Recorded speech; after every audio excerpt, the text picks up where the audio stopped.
Bonjour, on va voir comment on peut ajouter quelques effets sur notre Grease Pencil.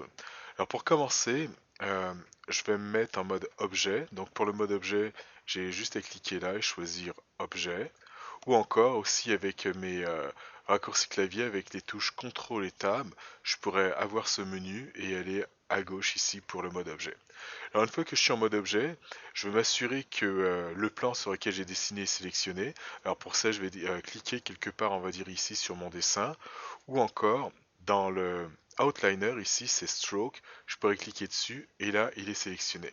Et une fois que c'est sélectionné, alors pour les effets, je pourrais aller à cet endroit-là où on a comme une petite baguette magique et c'est là qu'on va pouvoir ajouter des effets comme le blur, pixelate. Alors je vais essayer le pixelate et là comme on peut voir, on a notre animation pixel et je pourrais augmenter la taille des pixels, alors 40, et avoir quelque chose comme ça. Et si je veux enlever, on va dire cet effet, je clique sur la croix ici et j'enlève l'effet. Et là, on a l'image qu'on avait au départ. Alors ça va être un endroit où on pourrait aller. Aussi, ce qu'on peut faire, c'est ajouter des modifiers. Donc, juste au-dessus, la petite clé. En cliquant dessus, Add Grease Pencil Modifier, et là on peut voir la liste de modifiers, et un qui peut être intéressant dans ce qu'on va faire, c'est exemple la teinte ici.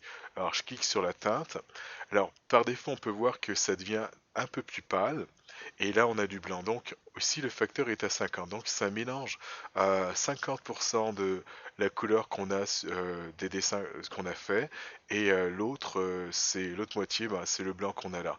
Donc en augmentant ou en diminuant le facteur, bah, je vais pouvoir augmenter ou diminuer l'effet que cela a dessus.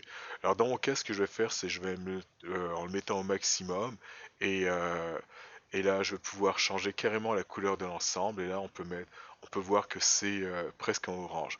Si je mets mon facteur carrément à 1, au passé 1, bah là, on va voir la couleur qui se rapproche le plus de ce que j'ai choisi ici. Alors donc ça c'est pour les effets. Je vais enlever cet effet. Et là, on va y aller, on va dire, une façon un peu plus concrète, c'est-à-dire d'ajouter ces effets. Et ce qu'on va faire exactement, on va ajouter, on va dire, une ombre. En fait, du moins, ce qu'on va faire, c'est qu'on va tricher et créer une fausse ombre. Alors pour ça, ce que je vais faire, je vais encore m'assurer d'être en mode objet, je le suis. On va sélectionner le plan, c'est fait. Et ce qu'on aimerait faire, c'est en faire une copie. Donc j'ai fait la copie de mon plan et quand je fais la copie en faisant Shift et D, là je suis capable de déplacer mon plan. Je vais appuyer sur le bouton droit de la souris et là on peut voir que ma copie est faite. Alors cette copie je vais la renommer ombre. Alors donc le nom ça va être ombre. Parfait.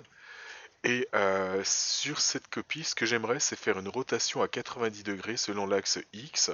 Alors si je fais R et X, donc ce type de rotation et avoir ça, on va dire, au sol. Donc je vous montre un petit peu ce que ça va donner. Donc ça, mais positionné au sol.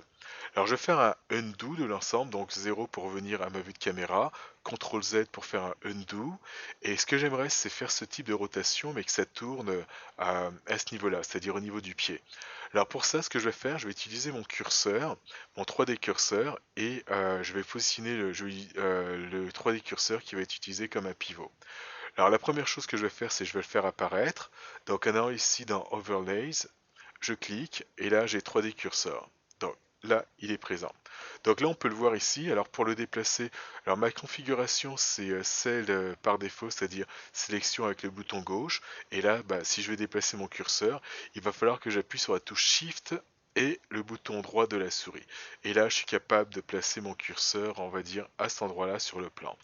Donc une fois que ça c'est fait, pour la rotation, je vais cliquer sur ce bouton-là qui correspond au pivot comme on peut le voir. Et là, je clique. Et là, je vais lui dire d'utiliser le 3D curseur comme pivot. Donc là, c'est fait. J'ai choisi ça.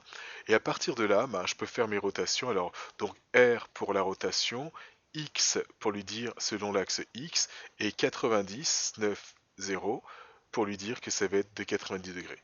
Là, entrée. Alors si je recule un petit peu, ben on peut voir qu'on a ça. Donc ça va être la partie, on va dire, pour pouvoir créer notre ombre. Alors le dessin, il n'est pas rempli, donc c'est pour ça qu'on a qu'on a ça en ce moment, c'est-à-dire tous les détails, c'est-à-dire des traits. Alors on va continuer à tricher, alors on va y aller avec les effets. Alors le premier effet que je vais faire, ça va être un blur. Donc je retourne ici dans la petite baguette magique, Add Effect, Blur. Donc là c'est fait et je vais augmenter dans les deux cas, c'est-à-dire la valeur. Alors idéalement, je mettrai sans doute la même valeur en haut et en bas pour la taille des pixels. Donc voilà ce que ça me donne en termes de blur. Et dépendamment, c'est-à-dire de l'environnement que vous avez, ben, on va pouvoir jouer avec la teinte, c'est-à-dire de ce que je vais appeler l'ombre. Et pour ça, ben, je vais aller ici dans la clé et Add euh, Grease Pencil Modifier. Je vais aller dans teinte et c'est là que je vais pouvoir changer ma teinte. Donc bah, pour la changement, je vais directement mettre le facteur à une valeur pas mal élevée. Et là, bah, dépendamment du décor que j'ai, je vais pouvoir choisir une couleur. Alors je vais y aller avec quelque chose de pas mal très très foncé. Donc on va changer ça pour ça. Et là si j'essaye, alors voilà ce que ça va me donner, c'est-à-dire en termes d'ombre